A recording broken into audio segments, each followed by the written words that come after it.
So we out here in Baton Rouge, tapped in with the homie. What's out with it? It's Mike Rich. You know, I'm tapped in with my dog Chuck Moolah News, you feel me? AKA Chuck Moolah TV, man. We signing in. My dog came from New Orleans to Baton Rouge to come fuck with me. And we about to get it in. All right, so for the outside people, one of my questions is, what are some of the differences between the Baton Rouge market opposed to New Orleans market? Because people on the outside a lot of times, they think that Baton Rouge and New Orleans is the same thing. Like, so what is your perspective from Baton Rouge to New Orleans? It's two totally different markets and environments, you know what I mean? Baton Rouge being known for, you know, jig music and, you know, the gangster rap or whatever like that. Opposed to New Orleans, you know, you got the bounce music and they got real good hip hop, lyrical artists and stuff like that, you know. The difference is, I think personally, a lot of New Orleans artists tried to sound like Lil Wayne at a point, Okay. and where they got shattered. You know what I mean? Right. Like people wasn't paying as much attention to them. Not taking away from their talent, but it's like we looking for something different. You know. Now the bounce music is popular. Like I said the other day on the Say Cheese, the bounce artists have to step outside of New Orleans. Right. You're not gonna blow up just in New Orleans. You know what I mean? You gotta go put yourself on other people's radar. Right. Because anywhere I've ever been, I travel a lot. When a bounce song come on, it's face down and ass up. You know what I mean? Right. So the music is out there. The artists gotta go get out there though, because if they can't put a face to the music, a face to the name, then you just gonna be as local as you wanna be. Right. So it's like, basically like we were talking about earlier, it's like, even though you have a fan base in New Orleans, you still have to move around and get your music heard, get your face out there because... See, in Baton Rouge, you know, a lot of artists, like, we travel a lot because, like, we go to Houston, you know, that's a big market. Right. You know what I mean? We go to Dallas, that's another big market. You know what I mean? We travel to Atlanta, that's a big market. You know, not saying people from New Orleans don't, but people love the culture of New Orleans so much to where they enjoy just being at home. Right, and it right. just ain't gonna work enough for just being an artist and being stuck in your city. Right. That definitely makes a lot of sense. So, knowing that the bounce artists, you know, they get a lot of light on the outside of New Orleans, do you kind of feel like it's the same way with the jig music in Baton Rouge? Do you feel like it's easier to break a jig song than it is to break gangster music at this point? Most definitely is, because people want to party and dance. Right. You know what I mean? At a point in Baton Rouge, jig music was the ideal thing. You know what I mean? And then you had different artists came in, like Web and Boost and them came in with the street music. And then Kevin Gates came in with the lyrical music, and then Young Boy. So it's like, and then with Young Boy, everybody from all different cultures trying to mimic that sound. Right. You know what I mean? Even people from New Orleans trying to mimic that sound. Right. You know what I mean? So it's like, it's a platform that people know, all right, if I sound like this, I'll make it. Right. But that's not always true. You know what I mean? But now that HD then came out. Yeah, HD came through with that jig. Yeah. He dropping another hits. Right. You know what I'm saying? So it's like now the DJs expecting all the artists to make songs like that. Right. You know because honestly, that's kind of how I feel too. It's like from a streaming and view standpoint, it's like making that jig and then dancing music. It's probably going easier to get the numbers. You know what I'm saying? But see, the thing about it is with me, like, I want people to be able to stream my album the same way they'll stream a jig single. Right. Because I'm gonna make some money off that single, but if I'm getting the same streams on my album, I want the OGs to be able to ride and listen to my shit. Right. With skipping it maybe a few times, but the difference between somebody told me it's a difference in being a song maker and an album maker. Right. You know what I mean? Just like with DJs, it's a difference in being a song player and a song breaker. You know what I mean? Gotcha. And it's a few people that can make albums. It's a few people that can break records. Right. You know what I mean? Earlier we was talking about how, you know, bounce music and jig music might get a little bit more light than the gangster music right now, the street music.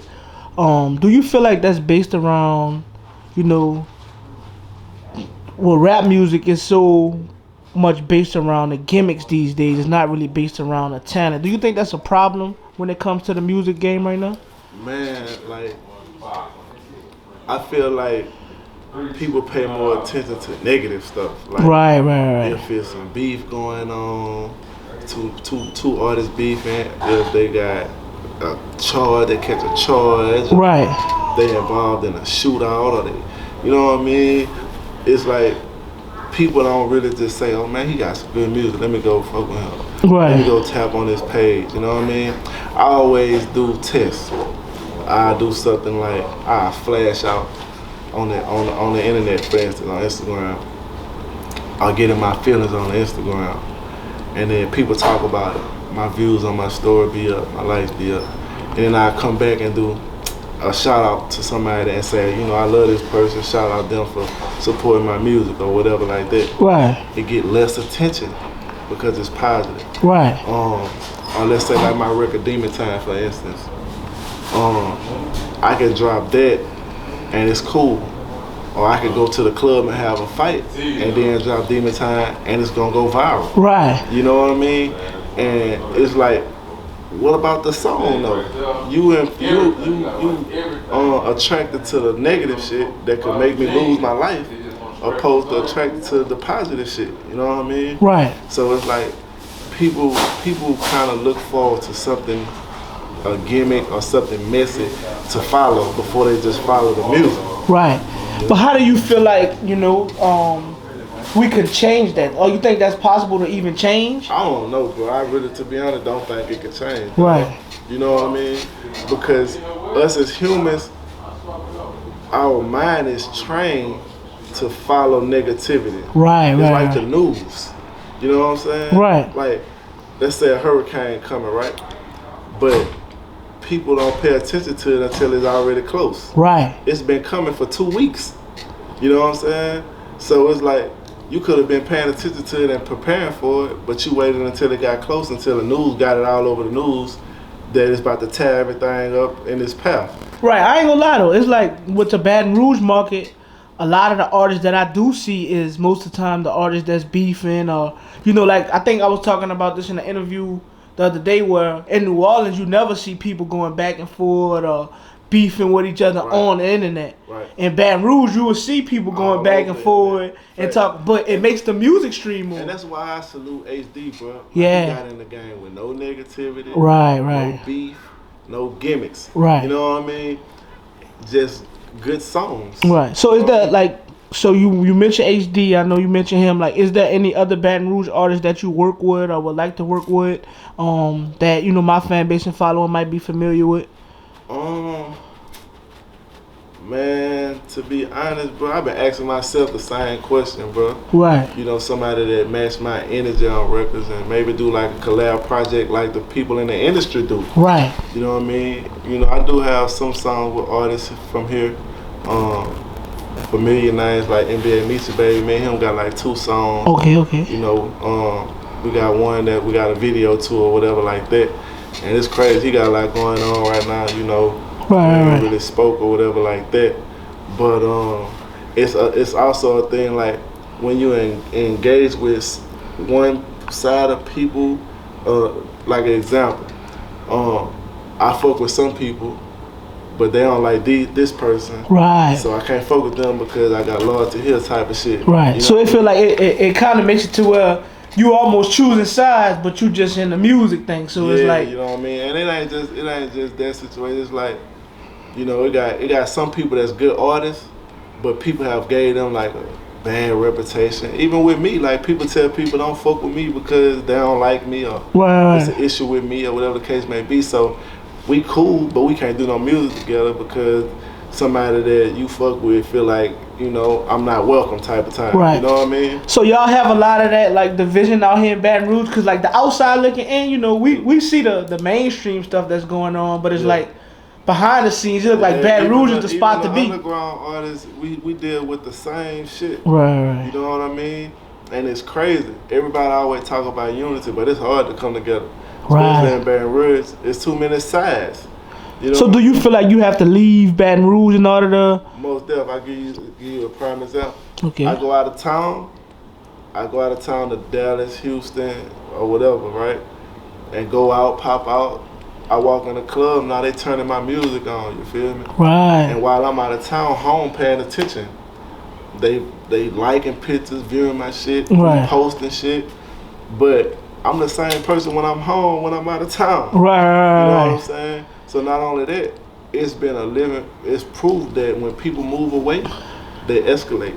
You know what's the biggest proof in that? My mama told me that before I moved to Houston. She was like, you know, if Jesus had to leave his hometown in order for him to get the notoriety, or get the things that he needed, like, what makes you feel like you so special? I'm telling you. She did tell me that, and that kind of gave me the extra confidence that I needed to actually step outside of the box, and I'm happy that I did. You know what I'm saying? Right.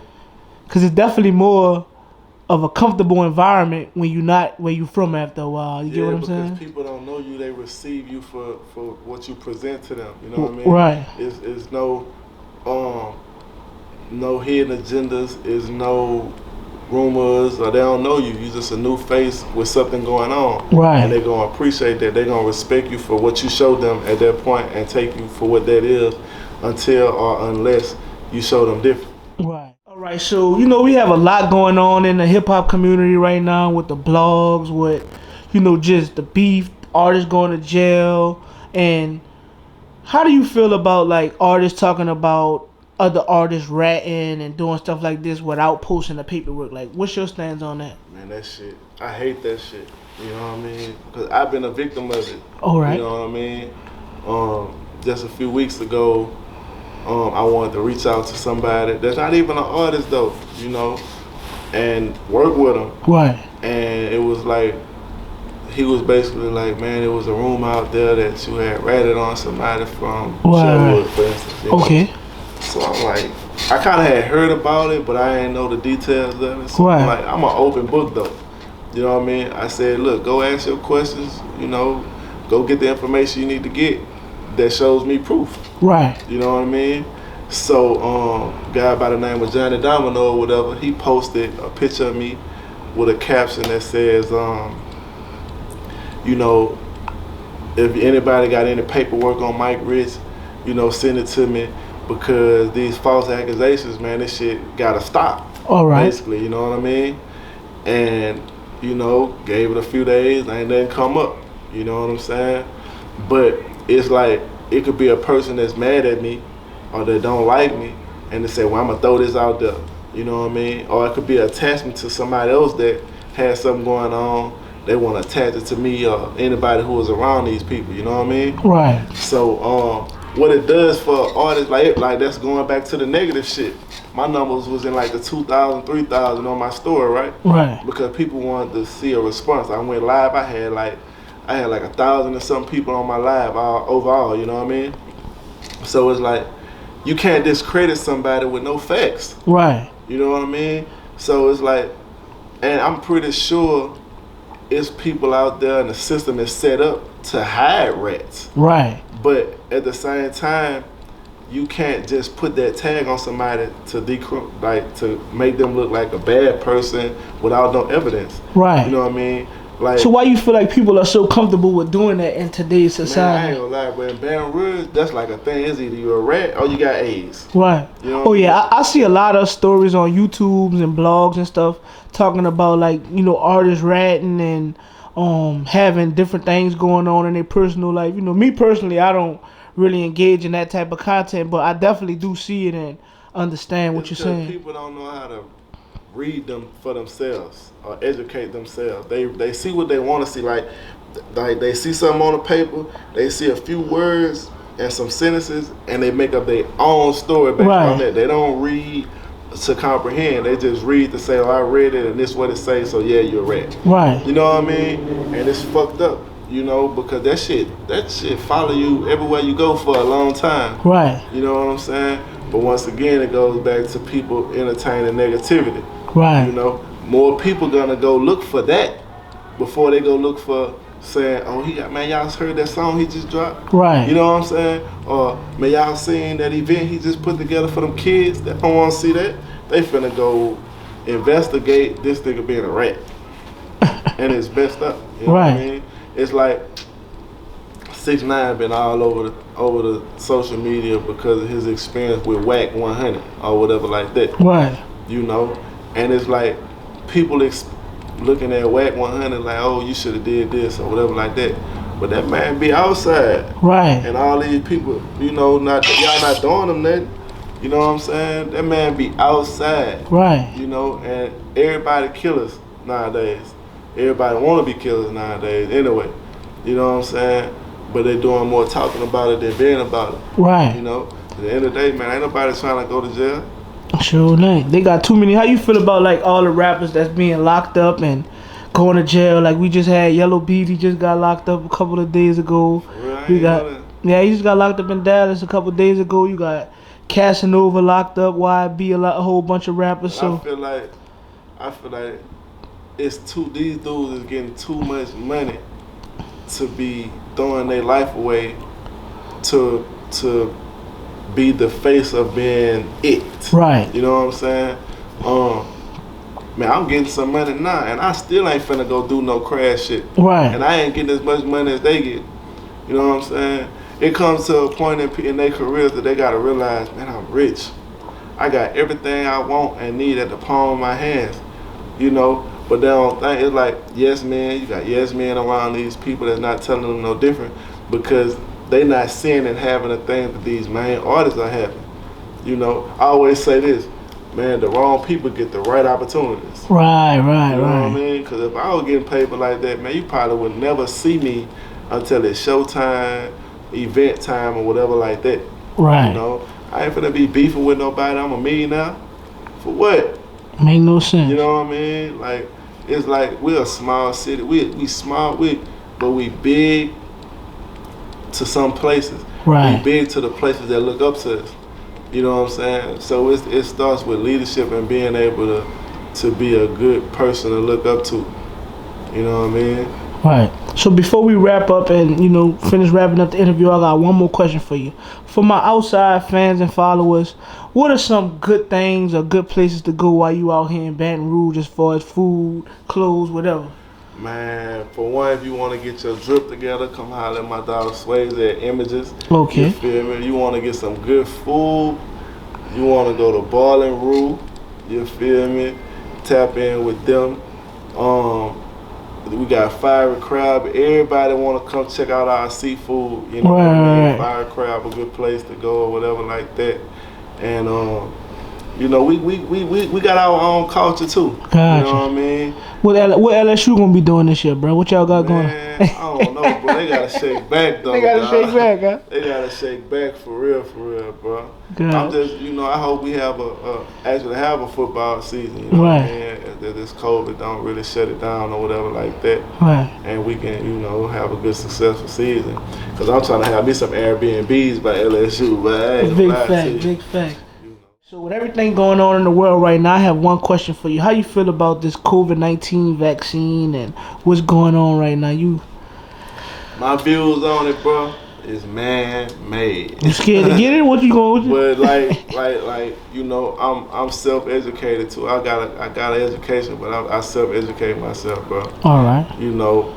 So they tell you can't go in the store without it and all that. What you gonna do? I'm gonna wear the mask or whatnot. I don't plan on getting no shot until they force it. Right. You know what I mean? For everybody, you know, because I ain't gonna go to jail behind not doing it. That's for shit show. Right. But it's like they want us to wear a mask. I feel like if I go outside, get in my car, Baton Rouge is one of the most polluted cities in the world, by the way. All right. Get in my car, go in the store, put the mask on. I'm putting everything I exhaled in my body into that mask. Right. I'm breathing in and out my system. Correct. It just don't make no sense to me, you know what I mean? But I feel like I know a few people who took the vaccine and took the shots and got sick. I know 3 people that wasn't sick that did that got sick. I know 2 people that did get sick and then they took it and got sicker than they was when they got the shit. Now, I also know people who took it and then still got COVID later on. Right. You know what I mean? So it's like, just by me knowing those people, I don't know millions of people in the world to do that ratio. But I do know these 10 people out of 20 or these 10 people out of 100 personally. So my thing is, if it ain't broke, don't fix it. You know what I mean? Facts. You know, because it's always a purpose behind everything, bro. You know what I'm saying? Whatever they trying to do, it's a reason, because they can't cure cancer, but they came up with a vaccine pretty fast for this. Pretty fast. You know what I mean? They can't cure AIDS, but they came up with a vaccine pretty fast for this. You know, I just think outside the box, bro. You know, but to each his own, dog. I ain't taking it. Gotcha.